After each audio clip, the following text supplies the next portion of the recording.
Hi, this is Christine with Search in the City, and we are going to dive into some questions today about the Shamrock Search.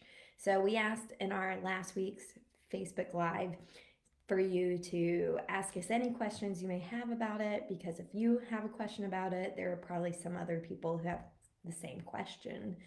So we did get some questions either through DM or commenting on a post. So we're going to go over those questions in just a moment. But first, we thought we would just go over the basics really quick about the Shamrock Search. And again, if I don't cover something that you are still wondering about, please feel free to comment in this video or on another post, or you can DM me. So, yeah, so, again, I'm Christine. I'm the owner of Search in the City, which is a scavenger hunt business here in the Triangle. And we're putting on the Shamrock Search this Saturday, March 13th from 2 to 5 p.m. And it's going to be in 3 different cities at the same time, or areas, I should say.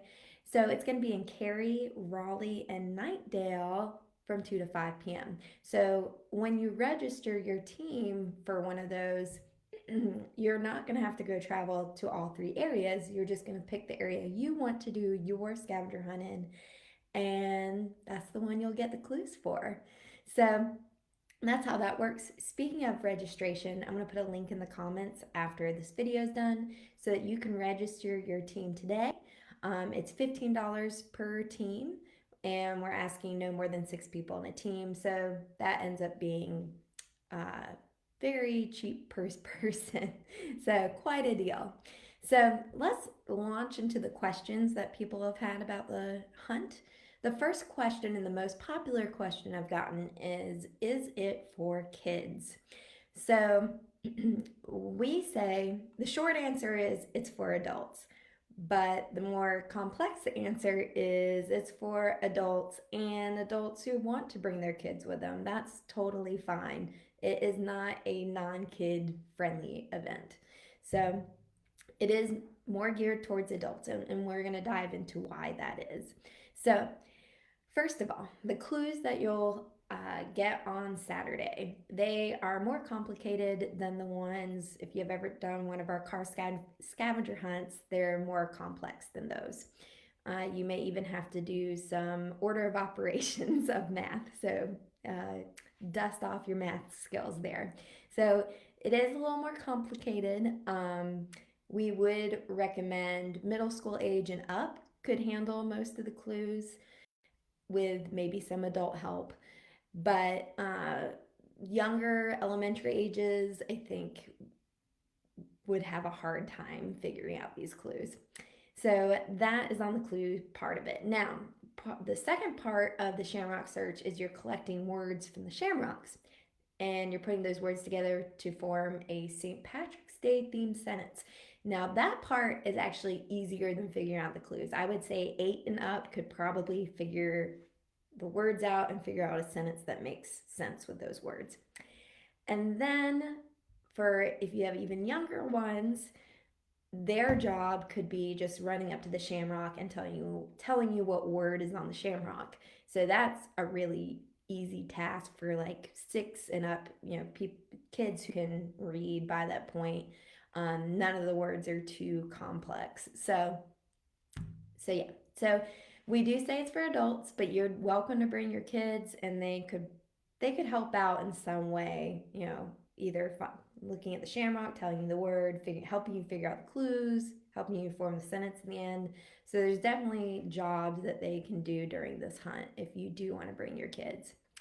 The other reason we say that it's adult, or it's mainly towards for adults, is that each town, each area has at least one shop in it that is geared towards adults. Now, in Cary and Nightdale, there's only one each. So if you are bringing kids and you're a little concerned about bringing them to a bunch of adult shops, then I would bring them to Cary or Nightdale. And when I say adult shops, I'm talking about like breweries, bottle shops, tattoo parlors. That's what I'm putting in the adult category.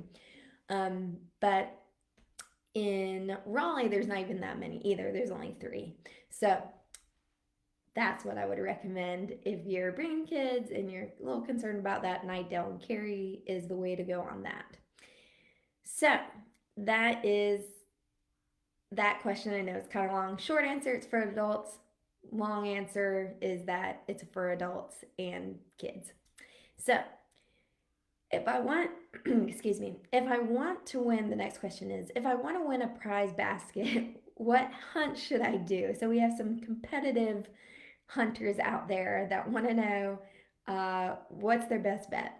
So right now, and this could change, but right now, Nightdale would be your best bet because there are less people registered for Nightdale at the moment. So you have better odds of winning a prize basket. Also, Nightdale is a smaller area space, so you have less traveling to do.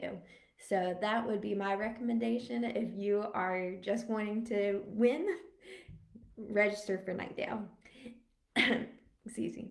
And the next question is there alcohol in the basket? Excuse me, I have a little cough. Um, there is alcohol in some of the baskets. In Raleigh, every basket will have some alcohol. In Cary, one of the baskets will have a gift card to alcohol. And in Nightdale, there is no alcohol in the baskets. So if you want to win some alcohol, I would recommend Raleigh and Cary for that. Um, and the last question we've been getting, which is similar to the previous question, are what are the prizes like? So the prizes uh, are variation things. Some are coupons, some are gift cards, very generous gift cards, I may say too. Like some of the gift cards are $50 to things. So I haven't done the calculations yet, but like Carrie's first prize basket is going to be like over $100 in worth. So definitely register your team for that. And Raleigh and Nightdale are going to be really good too. I happen to have picked up most of the Cary prizes yesterday, so that's kind of fresh in my head right now. So there are products from the places. So, and some places did like a combo of a product with a gift card. So it's a variation of things. And like I said, some of them will have alcohol in them. So it's a variation variety of things that you'll find in your prize baskets. And I think first place in each town is going to be close to $100 in worth. So definitely sign up, register your team. So those were all the questions we got. Again, if I didn't cover something that you're still wondering about, please comment in below or DM me, and we will definitely answer your questions. In closing, we're going to skip next week for our Facebook Live, and we are going to do our next one on Wednesday, March 24th at 11 a.m. Thanks for tuning in, and cheers.